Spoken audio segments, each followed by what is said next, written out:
तो स्वागत करता हूँ आप सबका हमारे इस वीडियो में हमने पहले वाले वीडियो में हमने इक्वेशन जो मोशन का इक्वेशन था उसके पहले इक्वेशन को हमने ग्राफिकल मेथड से बहुत अच्छे से समझ लिया था। अगर आपने अभी तक नहीं देखा है तो जाके आप चैनल पे विजिट करके या फिर सर्च करके आप देख सकते हैं। यहाँ पर हम करने वाले हैं मोशन के ही सेकेंड इक्वेशन को, और कौन से मेथड से, वो करने वाले हैं ग्राफिकल मेथड से। यहाँ पे दो मेथड से प्रूफ होता है, एक मेथड अलजेब्रिक होता है जो हम इस ग्राफिकल मेथड को कंप्लीट करने के बाद हम स्टार्ट करेंगे। अभी हम करने रहे हैं ग्राफिकल मेथड से इक्वेशन ऑफ मोशन के सेकंड लॉ को प्रूफ। ये इंपॉर्टेंट है, हर बार क्वेश्चंस में आता रहता है, यानी जब भी पेपर होता है अगर उसमें से कोई भी क्वेश्चन आ रहा है तो ये क्वेश्चन पक्का ही आता है, या तो ग्राफिकल मेथड से आपसे प्रूफ करवा लेगा या तो अलजेब्रिक मेथड से आपसे प्रूफ करवा लेगा, लेकिन एक ना एक क्वेश्चन पक्का ही आएगा।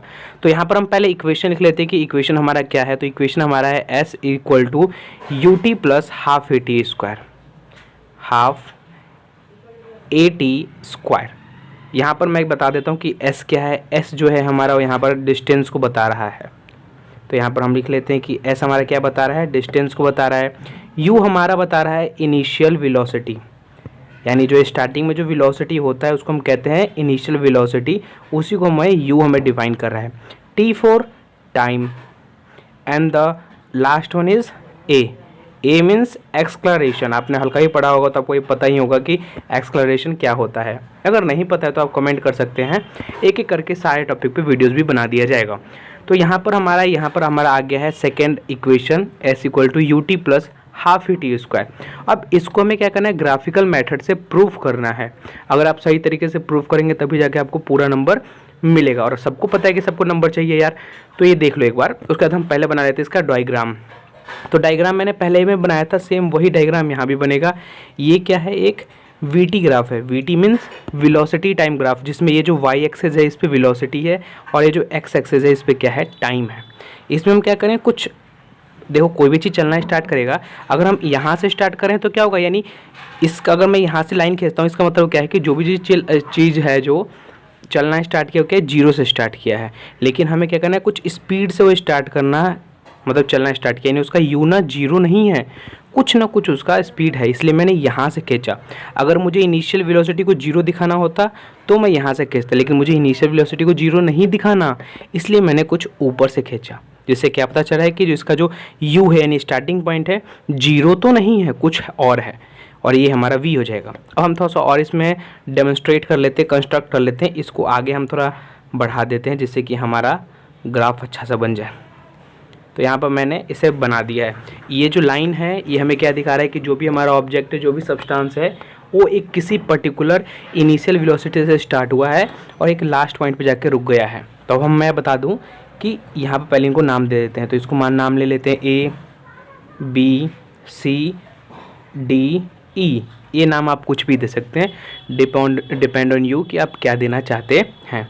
अब देखो ये ग्राफ यहाँ से लेके यहाँ तक गया है, तो यहाँ से लेके यहाँ तक का जो डिस्टेंस होगा, अंत से लेके स्टार्टिंग तक का पूरा, वो क्या हो जाएगा हमारा वेलोसिटी, टोटल वेलोसिटी। और जहाँ से स्टार्ट किया है वहाँ से नीचे तक का क्या हो जाएगा, यू, इनिशियल वेलोसिटी, क्योंकि यही तो है हमारा इनिशियल वेलोसिटी ना, यहीं से तो स्टार्ट किया है, तो ये क्या हो गया, इनिशियल वेलोसिटी। और यहाँ पर अंत क्या है, तो यहाँ से लेके यहाँ तक वाला क्या हो गया, फाइनल वेलोसिटी। आई होप ये चीज़ तो समझ में आ गया होगा। अब हम आगे करने से पहले मैं आपको एक बता दूँ कि जो वीटी ग्राफ होता है, यानी वेलोसिटी टाइम ग्राफ है, अगर इसमें आप किसी भी चीज़ का एरिया निकाल रहे हैं, यानी क्षेत्रफल निकाल रहे हैं, तो वो आपको डिस्टेंस देता है। मैं समझाता हूँ एक बार और आपको। यानी अगर मान लो कि यहाँ पर एक ट्रायंगल बन रहा है, आपको दिख रहा होगा ये ट्रायंगल बन रहा है, यानी अगर आप इस ट्रायंगल का एरिया निकाल रहे हैं ना, तो ये एरिया अगर आप निकाल रहे हैं वीटी ग्राफ में, तो वीटी ग्राफ ऑटोमेटिक आपको क्या दे देगा, इस ट्रायंगल में जितना भी डिस्टेंस है ना उसको दे देगा वो। यानी अगर वीटी ग्राफ में आप किसी चीज़ का एरिया निकालते हैं तो वो क्या देता है, डिस्टेंस, और डिस्टेंस को किससे डिनोट करते हैं, एस से, जैसे कि मैंने ऊपर बता दिया आपको। तो ये चीज़ याद रखना कि वीटी ग्राफ में एरिया क्या देता है, हमें डिस्टेंस देता है। किस चीज़ का एरिया, जो भी हमारा कर्व हमने बनाया है उसका एरिया का निकाल रहे हैं तो क्या देगा, डिस्टेंस देगा। ये चीज़ आपको समझ में आ गया होगा, ठीक है। अब हम आगे कर लेते हैं और यहाँ पर स्टार्ट करते हैं। यहाँ देखो हमें भी क्या निकालना है, इस डिस्टेंस से निकालना है। यहाँ पर आप ऊपर देखोगे तो यहाँ क्या निकालना है, हमें डिस्टेंस से निकालना है। तो यहाँ पर हम सेम चीज़ लेंगे, क्या लेंगे, एरिया, किस चीज़ का एरिया ऑफ कर्व। तो यहाँ पर हम क्या लेंगे, एरिया ऑफ कर्व, यानी जो भी हमने कर्व बनाया, जो लाइन बनाया ना ये हमारा कर्व, इसी का एरिया लेंगे। तो यहाँ पर आपको दिख रहा हो कि दो हमारा शेप बन रहा है, एक ये ट्रायंगल ये दिख रही है इस पे ABC ये वाला, एक ये क्या बन रहा है हमारा ट्रायंगल बन रहा है, और एक दूसरा शेप बन रहा है ये देखो AEDB को, या फिर ABDE बोल सकते हैं आप। एक क्या बन रहा है रेक्टेंगल, एक ट्रायंगल बन रहा है और एक क्या बन रहा है रेक्टेंगल बन रहा है। तो मैं वही लिख रहा हूँ कि एरिया ऑफ द कर्व क्या होगा, किसके बराबर होगा, एरिया ऑफ द ट्रायंगल, कौन सा triangle ABC plus area of rectangle, मैं शेप बना दे रहा हूँ रेक्टेंगल का, कौन सा रेक्टेंगल है हमारा ABDE, तो ABDE, यानी मैं बोल सकता हूँ कि इस कर्व का एरिया किसके बराबर होगा, इस ट्रायंगल के एरिया के बराबर और इस रेक्टेंगल के एरिया के बराबर। अब मैंने यहाँ पर एक चीज़ बताई कि VT ग्राफ में एरिया क्या देता है, हमें डिस्टेंस देता है, तो हम एरिया ऑफ कर्व की जगह हम क्या ले सकते हैं, डिस्टेंस ले सकते हैं S। आई होप ये चीज़ समझ में आ रहा है आपको। तो यहाँ पर हमने क्या ले लिया, S ले लिया, equal to area of triangle क्या होता है, तो एरिया ऑफ ट्रायंगल होता है 1/2 बेस इंटू हाइट। अभी हम इसको सिर्फ एक्सप्लेन कर ले रहे हैं प्लस एरिया ऑफ रेक्टेंगल क्या होता है आपको पता होगा, लेंथ इंटू ब्रेथ। तो चीज़ आपको यहाँ तक पक्का ही समझ में आ गया होगा।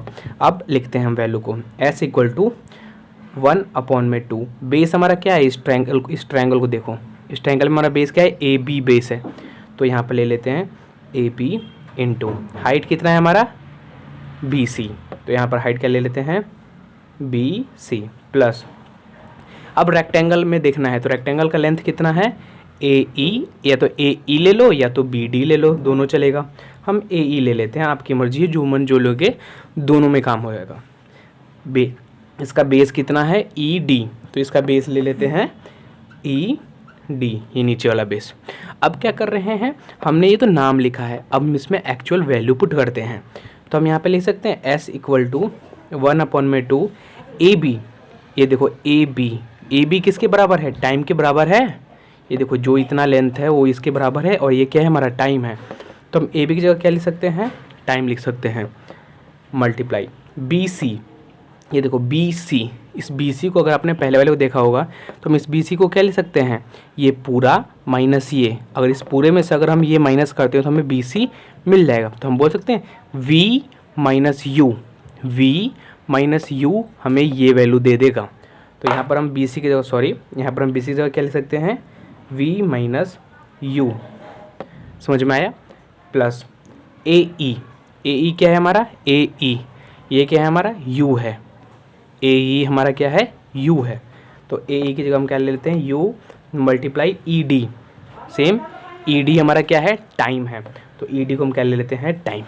तो यहाँ तक आपको चीज़ समझ में आ गया होगा। अब यहाँ पर हमें एक चीज़ और करना है जो आपको हेल्प करेगा, वो क्या चीज़ है वो समझते हैं। देखो यहाँ पर हमें एक वैल्यू पुट करना है, उस वैल्यू को मैं यहाँ निकाल के दिखाता हूँ आपको।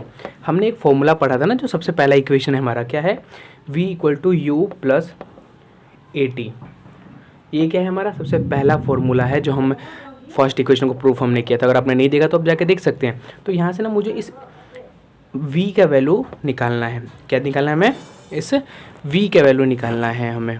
तो यहाँ पर हम क्या कर रहे हैं, V का वैल्यू, यानी V मतलब अकेले V नहीं, V और U दोनों का। तो यहाँ पर आप देखोगे तो क्या है V यहाँ प्लस में U इधर आएगा तो क्या जाएगा V माइनस U, तो V माइनस U किसके बराबर होगा AT के बराबर। यानी हम क्या कर सकते हैं, ये V माइनस U की जगह AT वैल्यू पुट कर सकते हैं। तो यहाँ पर देखो आपको दिख रहा है ना V माइनस U, तो इसकी जगह हम क्या डाल सकते हैं AT डाल सकते हैं। यहाँ पर डाल देते हैं इक्वेशन 1, तो यहाँ पर लिख देंगे पुटिंग द वैल्यू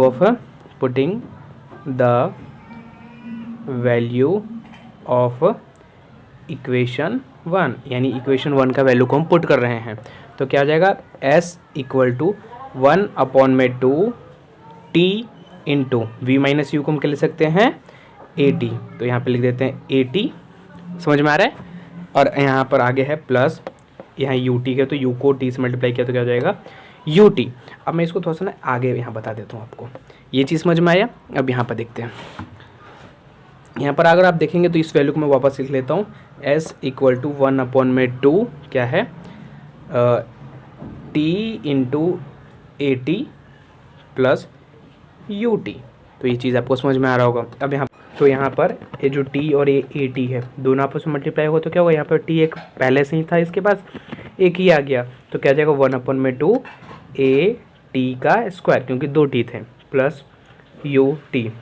इसको अगर आप अरेंज करना चाहते हैं तो अरेंज कर लो। x इक्वल टू क्या जाएगा, यू टी पहले लिख दो, you t plus half a t square, और यही था हमारा सेकेंड लॉ का प्रूफ। आई होप आपको समझ में आ गया होगा।